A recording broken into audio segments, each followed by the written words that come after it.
The downhill and dual slalom events required speed and agility, but for the cross-country competition, it becomes a true test of physical strength and endless stamina. This year's cross-country course is a combination of technical single track, power climbs, and nerve-testing descents. The 7.5-mile loop requires 1,200 feet of climbing per lap. Whether you're doing 1 lap or 3, cross-country racing is all about endurance.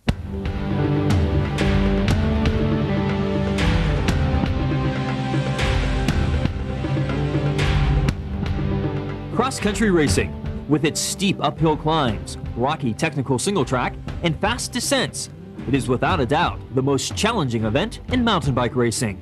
It's 7.5 miles, and it's really tough. I gotta say, it's my first race, and I wasn't really ready for it, I'll tell you that much.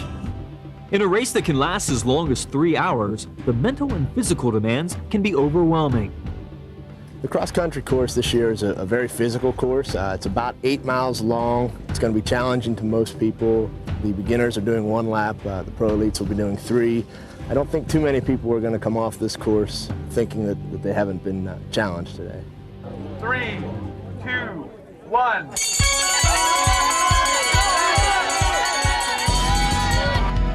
The course began with a steep uphill climb in an effort to spread out the nearly 400 racers.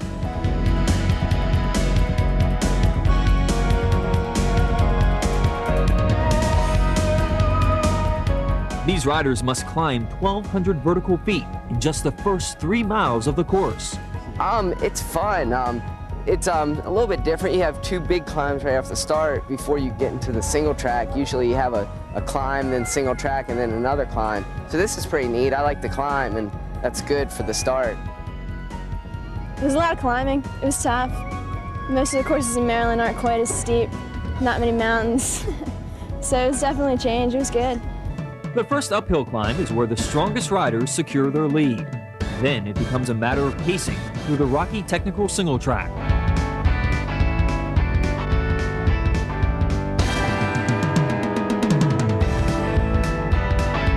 Oh, wow. The course is really technical. There's a lot of rocks, big trees. There's a lot of stuff over the course. You need a lot of technical skills to go through that course. It's really tiring. I didn't think there was going to be as many rocks as there really was, but there's a tremendous amount of rocks, that's for sure. It's very greasy today. There's a lot of rocks up there. It's a lot easier to run in them than it is riding them today. Yeah, some of them were treacherous. You had to carry your bike over them and then ride over them. I don't know how the pros do it. A cross-country course is a lot like an obstacle course.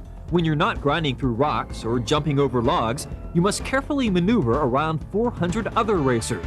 Remember, this is a race against time, and every second counts. I had an eye on her. She was keeping me going the whole time. She passed me for a little bit, but I wouldn't let her, so I came back.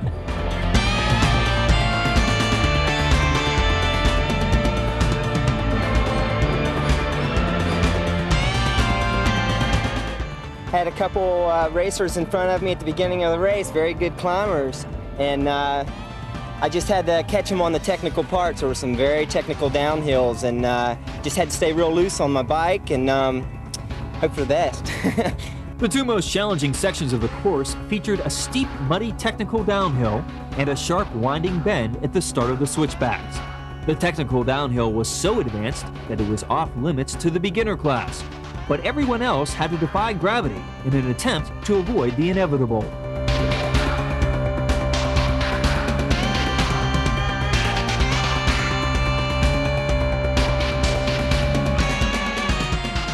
I was following the second place guy down a very technical downhill, rooted out, and I was riding too close to him. There wasn't a big enough cushion, and he went down, and I didn't grab my brakes fast enough and went down on top of him. But he was very nice about it. He's like, get up, let's get on our way. We're leading the race, and we finished the race, and I won.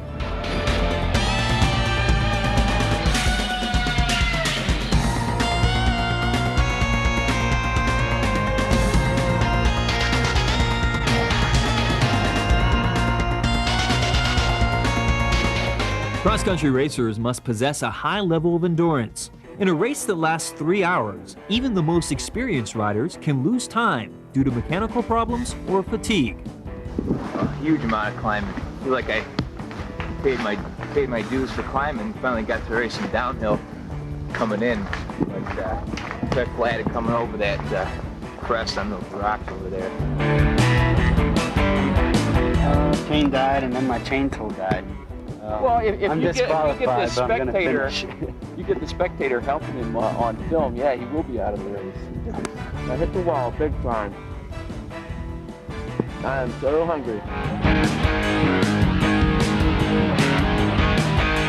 It's a good lesson to carry an extra tube next time.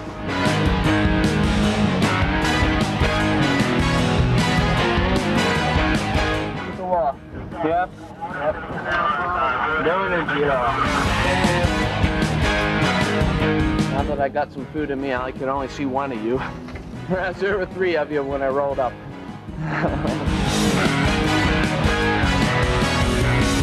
That was my arch enemy right there, just went by. There you go. Go stick I think I can get him now. All right, baby, you look good.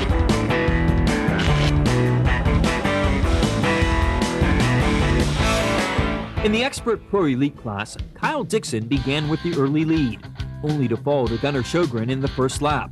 Kyle kept pace with Gunnar until an unfortunate mishap put him out of the race. In the final lap, Chris Scott blasted out of 4th place. It was then neck and neck between Scott and Sjogren. Then all of a sudden I'm going around a pond and I happen to look back, as I sometimes do, and there's this little face waving at me. Oh, I better start racing again. Gunnar went on to win the Pro Elite class with a time of 2 hours, 23 minutes, and 39 seconds. Chris Scott came in 1 minute behind, and Michael Uzel finished 3rd. In the ladies' expert class, Julie Taylor finished 3rd, Susan Hayward came in 2nd, and Missy Showman finished 1st with a time of 2 hours and 1 minute. Rob Boyd captured 1st place in the men's expert 19 to 34 class with a time of 2 hours, 27 minutes, and 8 seconds. Matt Ross won the men's 35 to 44 class with an impressive time of 2 hours, 49 minutes, and 3 seconds. Teresa Morningstar was the champion in the women's expert 45 to 54 class with a time of 2 hours, 11 minutes, and 46 seconds. And Freddie Stauffer won the men's junior expert class with a time of 2 hours, 34 minutes, and 27 seconds.